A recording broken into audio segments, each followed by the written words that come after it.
વાહિયાત જશે મારું paper and English 2 બનાવું છું રોટલી પપ્પા માટે. નાથી રમતી રમતી મારી દીકરીઓ મોટી થઈ ગઈ. ગોડ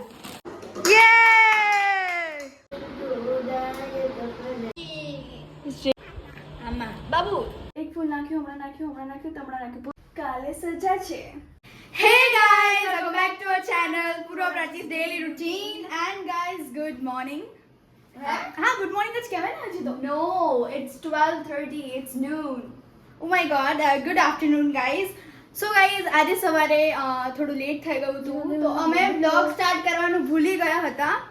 સો અમે વિચાર્યું કે કંઈ નહીં અમે આવીને સ્ટાર્ટ કરી દેશું અને તમને જસ્ટ અમે આવ્યા છે ને પસીનો અને ગાઈઝ ધ થિંગ ઇઝ કે ઊંધું થઈ ગયું. અમને એવું હતું કે જીઓગ્રાફી વાહિયાત જશે મારું પેપર અને હિસ્ટ્રી બહુ જ મહાન પેપર જશે, મસ્ત જશે.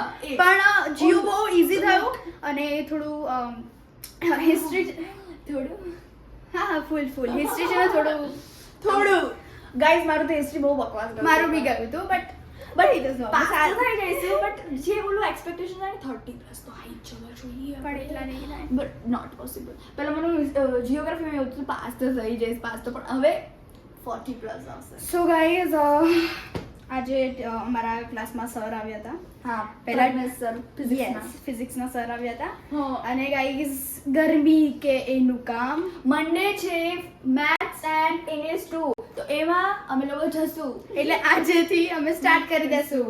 સો ગાઈઝ સ્ટે ટ્યુન, હમણાં ફ્રેશ થઈને મળીએ.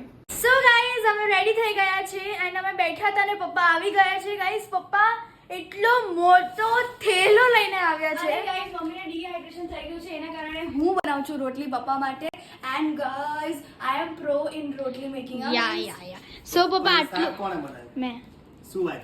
તો શું હવે ટેસ્ટ કરીને કહેજો. રમકડાથી રમતી રમતી મારી દીકરીઓ મોટી થઈ ગઈ. યસ, તો કોઈ પણ બાપને બહુ જ પ્રાઉડ ફીલ થાય. અને એ ગાઈઝ આવડો મોટો થેલો કેવી રીતે હે પપ્પા? એમાં છે જો ઢેંટણે વાવ ઢેંટણે નેક્સ્ટ ઢેંટણે ઓ વાવ અને પૂર્વ પ્રાચીનની ફેવરિટ વસ્તુ છે વાવ લેઝ મેક્સ કેટલા ટાઈમ પછી ડોરિટોસ. ભાઈ એક્ઝામ ચાલે ને એટલે માનસિકતામાં થાક લાગે, એટલે થાક લાગતા ભૂખ લાગે બહુ જ. વાવ તો ગાઈઝ અમે જ્યારે નાના હતા ત્યારે અમે લેઝ મેક્સ બહુ જ ખાતા હતા, બહુ જ. ઓ માય ગોડ આવી cream and onion Lay's Max. My god ઓય ધોની વાવ આજે તો પૂરો સાત ખાઈ ગયા. આજે રાત્રે આપણે પાર્ટી કરીએ હે. Okay juice. અને એક્ચ્યુઅલી માં એવું હતું કે જ્યુસ મંગાવ્યા મેં 6 મિક્સ ફ્રૂટ છે, એક મેંગો છે. તો વધારે પડતું કાલે પણ હું બોલેલો કે પૂર્વ પ્રાચીને અત્યારે હું વધારે પડતું જ્યુસ, છાશ, પછી શું કહેવાય શેક, રસ એવું બધું લિક્વિડ ઉપર વધારે રાખું છું. તો 6 મંગાયેલા તો બીજા રાતે આવશે. ઓહો મેંગો અને શું કહેવાય મિક્સ ફ્રૂટ. વાવ અને જે છે આ પેપર બોટના છે, Right. બહુ જ સુપર છે. રાઈટ. અને પપ્પા કેટલું બધું લાવ્યા છે. Thank you. આજે ગાઈઝ પાર્ટી થશે પાર્ટી. સો ગાઈઝ અમે રેડી છે અમારો લંચ કરવા માટે. અમે પહેલા પપ્પાને લંચ કરી દીધો કે તમે ખાઈ લો એન્ડ પછી તમારે શું હોય તો સુઈ જાઓ, કારણ કે અમારે થોડું કામ છે. અમે સુકવશું કપડાં, પછી નાખશું કપડાં ધોવા માટે એન્ડ ધેન પછી અમે સુઈ જશું. સો ગાઈઝ યા આજે 5 વાગે નહીં ઉઠે. હા 7 વાગે ઉઠશે. કેમ કે 2 દિવસની રજા છે. રાઈટ. હા પણ એવું નહીં કે આજે કંઈ ભણવાનું જ નહીં હે પૂર્વા. આજે તમને અલગ અલગ ખાસી એવી બધી વેરાયટીઓ કઈ જોવા મળશે. હા કારણ કે હમણાં તમને બધા પડીકા બતાવ્યા ને. આ પણ એક વસ્તુ ધ્યાન રાખજો, જમવાના ટાઈમે પડીકા ના ખાતા. ઓકે સો ગાઈઝ જમવાનું મમ્મીએ છે ને પહેલા બનાવી દીધેલું અને શું બનાવ્યું તું એ જણાવી દો. હવે જ્યારે સ્કૂલમાં હતા ત્યારે યા ટન ટન ચના યા હવે પ્રોપરલી દેખાયા પંજાબી સ્ટાઇલ એન્ડ પૂરીઝ ભટુરા કહેવાય આને. પૂરીઝ ભટુરા કહેવાય. અચ્છા પૂર્વાને હું પૂરીઝ બોલાવું એટલે પૂર્વા એવું કરે. હા ગાઈઝ એન્ડ અનિયન છે અને આના નીચે છાશ. ભટુડા. So guys stay tune. ફટાફટ હવે અમે જમી લઈએ યા એન્ડ ધેન પછી મળીએ ઉઠીને, કારણ કે હવે તો અમારે સ્ટેમિના નહીં દેખાય ને. હવે હું કહું છું ને કપડાં સુકવું નહીં સુકવાના. તો ગાઈઝ હું ઉઠી ગઈ છું એન્ડ ગાઈઝ અત્યારે અમે લોકો જઈ રહ્યા છે શોપિંગ કરવા. બેસિકલી નોર્મલી ગ્રોસરી સ્ટોર જઈએ છીએ કારણ કે અમારે થોડી બહુ શોપિંગ કરવાની છે. એન્ડ ગાઈઝ અત્યારે પૂર્વા અને મમ્મા નીકળી રહ્યા છે. આ કોઈ અમારી એક્ટિવા છે એ હટાઈ રહ્યા છે. એન્ડ ગાઈઝ જે અમારી બીજી જે એક્ટિવા છે જે રિપેર થવા ગઈ છે that's why. So guys stay tune, પછી મળીએ. સો ગાઈઝ એકચ્યુઅલીમાં અમે અહીંયા આવ્યા છીએ મોલમાં એન્ડ ગાઈઝ હવે અમે જવાના છીએ નાનીના ઘરે કારણ કે ગાઈઝ અમને રીવાને મળવાની બહુ જ ઈચ્છા છે. તો ચલો જઈએ આપણે નાનીના ઘરે.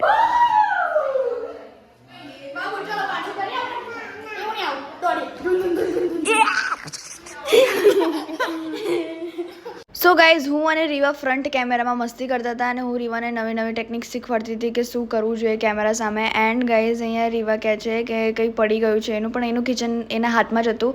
એન્ડ અહીંયા અમે ત્રણેય ફૂલ મસ્તી કરીએ છીએ કારણ કે ગાઈઝ રીવા કહેતી હતી કે ઈયા કશી ઈયા. એન્ડ કેમેરો સામે આવ્યો તો શી ઇઝ નોટ સ્પીકિંગ.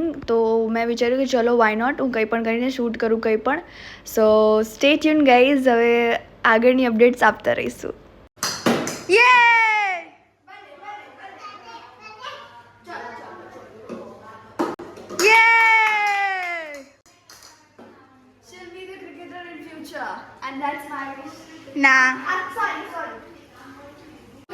હું તમને એમ જણાવતી હતી કે અમે રીવાને મળવા આવ્યા છે બિકોઝ અમે એક્ઝામ જે બે એક્ઝામ ગઈ ત્યારે અમે મળવાના આવ્યા છે. ત્યારે કોઈ અમને લઈને બી ના આવ્યું બિકોઝ છે ને ભણવાનું હોય ત્યારે એ લોકો નીકળે બી નહીં. આજે છુટ્ટી છે અને 2 દિવસનો ટાઈમ છે એટલે ગાઈઝ અમે અહીંયા આવ્યા છે કારણ કે વી લવ હર.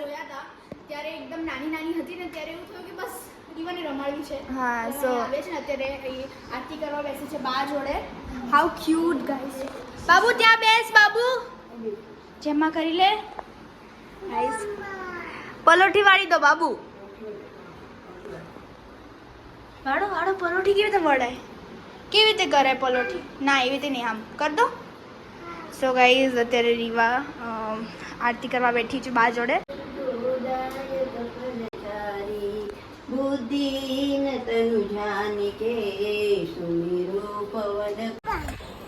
સો ગાઈઝ અમે અહીંયા જમવા બેસી ગયા છે અને મામીએ બનાવી છે ભેલ અને રીવાને હું ખવડાવી રહી છું દહીં બિકોઝ આને દહીં જ ખાવું છે.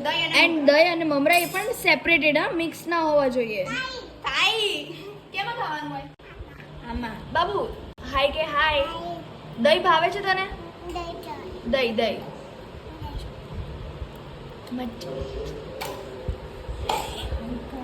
યે. સો ગાઈઝ સ્ટે ટ્યુન, હવે ઘરે જઈને તમને દેખાડશું કે અમે પૂર્વા આપણે શું લઈને આવ્યા. આપણે જે વસ્તુ લઈને આવ્યા નહીં દેખાડવાનું અહીંયા. શું ગાઈઝ આ પૂર્વા છે ને ઓલ ટાઈમ ફોરગોટિંગ એવરીથિંગ. એક્ઝામમાં શું લખે છે તો પછી અરે એક્ઝામ તો થઈ જાય તો યાદ રહે, ચિંતા છે. જુઠ્ઠી ના સાચું બોલું છું યાર. ના stay tune guys. So guys અહીંયા અમે લોકો રમી રહ્યા છે ફૂલ રેકેટ અને મને બિલકુલ નથી આવડતું and I admit that, but હું ટ્રાય કરું છું. I am just trying to play very well but guys મારાથી નથી જ રમાતું. એન્ડ પૂર્વા મારી બહુ ફિરકી લેતી હતી આ વાત પર and I want justice guys. તો તમે કમેન્ટમાં લખવાનું ભૂલતા નહીં કે પ્રાચી શીખી જા તું બેડમિન્ટન. સો ગાઈઝ સ્ટે ટ્યુન, ઘરે જઈને મળીએ. સો ગાઈઝ અમે ઘરે આવી ગયા છે અને ગાઈઝ અમે બહુ જ થાકી ગયા છે કારણ કે લાસ્ટમાં અમે ફૂલ રેકેટ રમતા હતા એન્ડ આઈ એક્સેપ્ટ કે મને નથી આવડતું ફૂલ રેકેટ રમતા. રાઈટ છરાય નથી આવડતું. એક ફૂલ નાખ્યું હમણાં નાખ્યું. હું એક વાત કહું, એક ફૂલ નાખ્યું હમણાં નાખ્યું પૂર્વા હાથે કરીને છે ને હું જ્યારે રમતી હોઉં ત્યારે ફૂલ છે ને ઓવર ધ ટોપ નથી. હું એને જેટલું નોર્મલી જ મારતી હતી. ઓવર ધ ટોપ નાખું તો થાય જ નહીં. હા સાચી વાત છે કારણ કે હું અને મામા પછી રમતા હતા. મામી જોડે પછી એક છોકરી હતી એની જોડે રમતા. હા હવે એક વાત કહું, આજે આપણે તો મજા કરી, કાલે સજા છે કારણ કે એક્ઝામ્સ ચાલે છે. આપણે આજે એક દિવસ ચલો મજા કરી, મોજ કરી, જે બોલવું બટ કાલે ઇંગ્લિશ થશે અને પછી સન્ડે મેક્સ અને સન્ડે છે ઇન્ડિયા વર્સિસ પાકિસ્તાન. તો હું વિચારું છું કે બપોર સુધી મેક્સ આખું પતાવી દઉં કારણ કે India versus Pakistan is emotion guys. And પછી અમે રૂમમાં આવીને મીન્સ ઘરમાં આવીને ઉનો રમી બટ અમે ઉનોમાં એટલા સ્ટ્રેસ્ડ હતો ને કે અમે શૂટ જ કરવાનું ભૂલી ગયા. આવું હતું. યા લાઈક વોર ચાલતી હતી કે આ જીતશે એમ થતું હતું. યા સો આ હતો મારો આજનો દિવસ. આઈ હોપ કે તમને મારો આ વ્લોગ ગમ્યો હોય અને જો ગમ્યો હોય તો લાઈક કરજો, શેર કરજો, કમેન્ટ કરવાનું ભૂલતા નહીં કે શું તમે પણ આવી રીતે એક્ઝામ વચ્ચે ક્યારેય બ્રેક મારી લો છો. અમે તો મારીએ છીએ. એન્ડ ગાઈઝ જો તમે નવા છો તો સબસ્ક્રાઈબ કરી દેજો. તો મળીએ એક નવો દિવસ અને નવી શરૂઆત સાથે. ત્યાં સુધી જય અંબે.